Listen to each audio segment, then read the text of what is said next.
看似平凡的牛奶盒，却是男人眼中最好的越狱钥匙。只见他取出盒子内壁的蜡，然后再关进牢房前，准确地将蜡纸覆盖住密码锁。随后狱警起身，并输入开门密码，留下指纹。等男人下次回到牢房时，再悄悄将蜡纸取走，随即根据留下的4个数字，便可得出24个不同组合。紧接着将卫生纸揉成小团，然后在送餐时顺手塞进锁口。等狱警离开，他又巧妙地打开送餐口，借助狱警外出抽烟的气氛中，男人迅速尝试出正确的密码组合。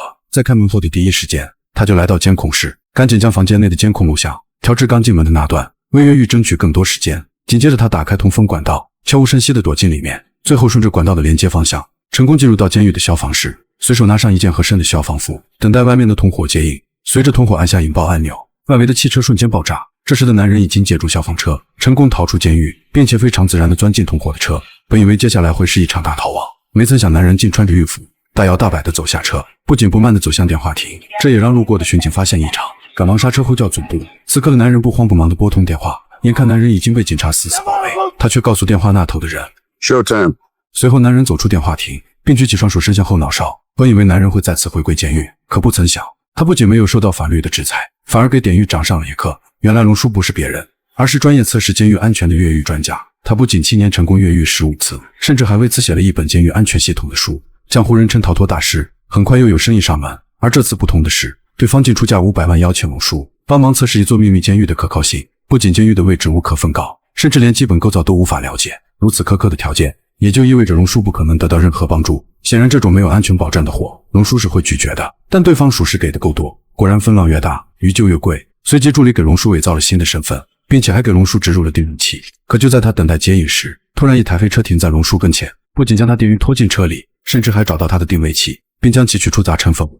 瞬间助理就失去了龙叔的位置。随着一针下去，龙叔也很快进入昏厥。等他再次醒来，竟被关进了满是服药的监狱。如此庞大的工程，让号称逃脱大师的龙叔也为之敬畏。因为这里的狱警不仅全部真枪实弹戒备，甚至连犯人的一举一动都被360度无死角探头监视。很快龙叔被抓进审讯室，经过典狱长的简单核实，单方确认犯人并没有任何问题。可龙叔觉得此事另有蹊跷，于是选择报出撤离密码，这让典狱长听得十分疑惑，表示说出一串数字就能获得自由，那我这典狱长的位子也太好坐了。最终龙叔依旧被关押。很快他迎来第一次放风，龙叔也并没有就此放弃逃脱，毕竟他是逃脱大师，内心有远铭记越狱3要素。仔细观察监狱整体结构，熟悉狱警的各种行为，如今没有外面驻守的接应，那就在内部寻找内应。还不等龙叔开始行动，一群狱霸就围了上来。本以为眼前的龙叔是只老虎，刚出手就被龙叔折断手指，吃了沙包大拳头，本想开始群殴龙叔，却被一个更狠的狠人叫住。强大的气场吓得小弟连连后退。这人不是别人，而是称霸多年监狱的州长。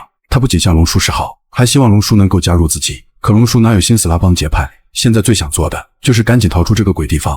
然而令他没想到的是，这所超级监狱竟是参考他的著作设计的。此时的龙叔并没有就此放弃，依旧寻找监狱的漏洞，这让远处的州长发现端倪。于是在放风时，州长叫住了经过的龙叔，因为他感觉龙叔不是一般人，想了解他的事迹。可龙叔依旧不想搭理州长，但这让州长更加肯定龙叔绝对非同一般，并表示需要帮助随时分配。很快龙叔对整个常规区域有所了解，但唯独禁闭区还是个谜。此时州长也看出了他的疑惑，一击重拳暴击龙叔，这让毫无防备的龙叔疼得厉害。州长却表示这是在帮他，既然州长是个热心肠，那龙叔自然不会放过这个机会。 See what you can do. All right. 可这一拳并没给州长造成任何伤害，很快两人便打成一团，这也让狱长看在眼里。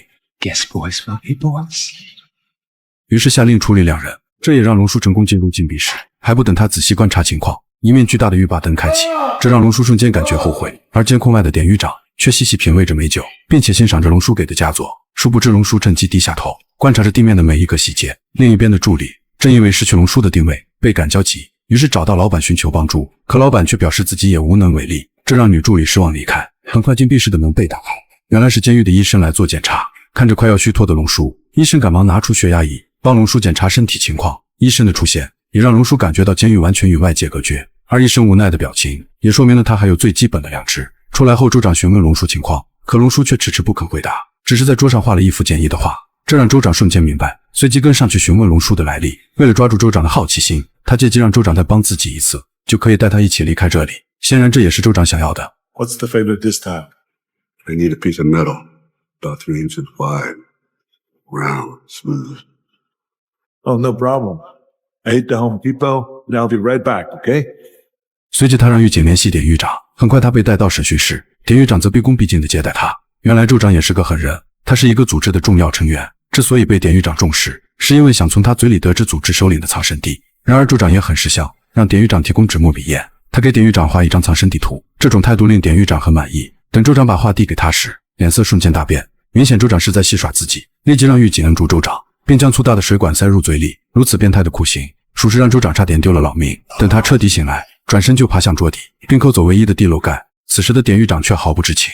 随后他把工具甩给龙叔，看着眼前的工具，龙叔也坦白了自己的身份。得知对方是顶尖逃脱大师，州长便下定决心舍命陪君子，跟着龙叔玩把大的。紧接着他们还要再进一次禁闭室，因为经过龙叔的观察发现，整个监狱是垂直结构，并且禁闭室的下方是空的。倘若要打开禁闭室的地板，就必须利用热胀冷缩原理，让地板上的钢钉自己脱落，然后钻进里面寻找越狱路线。得知了计划的可行性，州长便立刻来到死对头面前，只是简单的挑衅，就让光头愤怒不已。很快整个餐厅就乱成一团，不出意外，几人就被一同关进禁闭室。面对强烈的灼烧感，龙叔一刻都不敢怠慢，他迅速利用地漏的铁杆，将所有热量聚集在钢钉上，而他隐蔽的动作也没有引起典狱长的注意。随着时间的流逝，钉子也很快弹出，龙叔依次取出所有钢钉，然后则不断敲击钢板。听到信号的州长开始了他拙劣的表演。很快呼叫声引起了典狱长的注意，龙叔趁机堵住监控，然后快速打开地板盖，并顺利进入监狱的下一层。经过几次开门尝试，他总算找到可能越狱的出口。紧接着他一路向上攀爬，竟不慎拉断了旁边的电缆，导致多个树枝发破裂。看着眼前不断喷涌的水管，他也顾不上那么多，只能不断继续向上攀爬。很快他来到底端，找到唯一的转向阀门并打开。伸出头的那一刻，他才知道自己竟被关在一艘巨大的游轮里。为了防止被巡逻狱警发现，他慌忙地躲在铁板后。经过简单观察，再次选择返回重新计划。此时禁闭室开始大量渗水，这也让整个监控室开始骚动。典狱长决定放出禁闭室的犯人。好在龙叔返回速度够快，在打开肛门前回到了禁闭室。然而被带走的瞬间，他还不忘拿走监控上的纸团。很快典狱长询问事故原因，助理表示通风口被人打开过，并且龙叔的房间留下了几颗螺丝，这也让典狱长嗅到一丝越狱的味道。随后他打去一个电话，而对方正是龙叔的老板。更诡异的是，这艘巨大邮轮监狱竟是老板私人投资的，而他的目的也很简单，只要龙叔无法逃出监狱，他就将吸引更多的资本家投资。此时典狱长才恍然大悟，自己面对的并不是什么重刑犯，而是大名鼎鼎的逃脱大师。为了获得更多的资金支持，典狱长开始对龙叔特别照顾，每天不是挨打，就是在挨打的路上。经过长期的折磨与摧残，龙叔也开始失去越狱的想法。可州长并不想放弃难得的机会，不断鼓励龙叔要振作起来，即使知道是被陷害，就必须以牙还牙，逃出这个永无天日的监狱。这也让重整旗鼓的龙叔开始思考。经过和州长仔细分析，他们找到了狱警的各种规律，于是他们计划先去定监狱大概坐标，突破口则是善良的医生。随后州长砍了龙叔一刀，这也让龙叔成功进入医务室。此时他想通过医生了解情况，可医生却不做任何表态，眼看医生也有难处，他也只好选择自由发挥。It's okay, it's under control. Put him back here. Sorry. 走出医务室的龙叔得到了医生的纸板和滴管，并且州长搞到了一支笔，但龙叔表示还需要一副眼镜。不出意外，眼镜哥的脸就肿了一块。龙叔凭借自己的多年的经验，制作了一个简易的6分仪，利用它可以绘测出海平面与北极星的夹角，从中得出邮轮所在的纬度。光有仪器还不够，他还要和典狱长达成合作，利用与州长之间的关系，表面帮他找出首领的具体位置，实则可以与州长共同策划越狱。同时州长也没闲着，他再次找到光头。You want to get out? 没曾想光头却被抓进审讯室，他利用龙叔等人越狱计划，换取到邮轮外面祷告的机会。果然典狱长允许他的请求。其实光头与州长已经合作，利用外出的机会帮忙测绘邮轮纬度。很快龙叔得到了纬度30度22分，也就是回归线无分带。再根据流水方向为逆时针，最终确定邮轮在北半球。此刻正处11月份，并且龙叔上次在甲板上感受到温热的雨水，就此他却信自己正处在经度30度。而符合这种条件的国际海域也只有摩洛哥的沿海。既然坐标基本确定，但是消息还需要传达出去。于是龙叔再次想起医生，并告诉他自己就是越狱大师，而并非所谓的重刑罪犯。为了证明龙叔说的属实，医生决定潜入典狱长房间。等他再次出来，立刻约见了龙叔，并决定帮助龙叔几人越狱。此刻的龙叔却定计划无误，立马通知了州长。同时州长也给了光头一个回眸。为了迷惑典狱长，光头告诉了典狱长越狱计划，并且龙叔晚上通过摩斯密码传递了与光头相同的计划时间，这也让典狱长相信不疑。于是典狱长聪明地将大量狱警全部派往了指定区域。然而令典狱长没想到，龙叔等人却在活动区提前发动群殴，不仅扰乱了典狱长的计划，还并且利用调配狱警的时间差，成功抢夺狱警的手枪。最终趁乱墙突出去。随后龙叔用枪打开铁门，并将楼道的摄像头拆除。他的行为也被典狱长观察到，但可悲的是，龙叔竟让另外2人微笑自拍，并且自己还做了找死的动作。殊不知此刻典狱长一点也不慌张，因为他下令开启磁力封锁，将所有出口全部封死，甚至连常规锁扣也无法打开。这让龙叔确实有点后悔，但时间紧迫，他们必须快速找到新的出口。很快狱警也赶了过来，在一番激烈枪战后，光头不幸中枪。男人最不缺的就是义气，他们带着光头一起逃跑。眼看他们无路可走，龙叔决定亲自去关闭电力系统。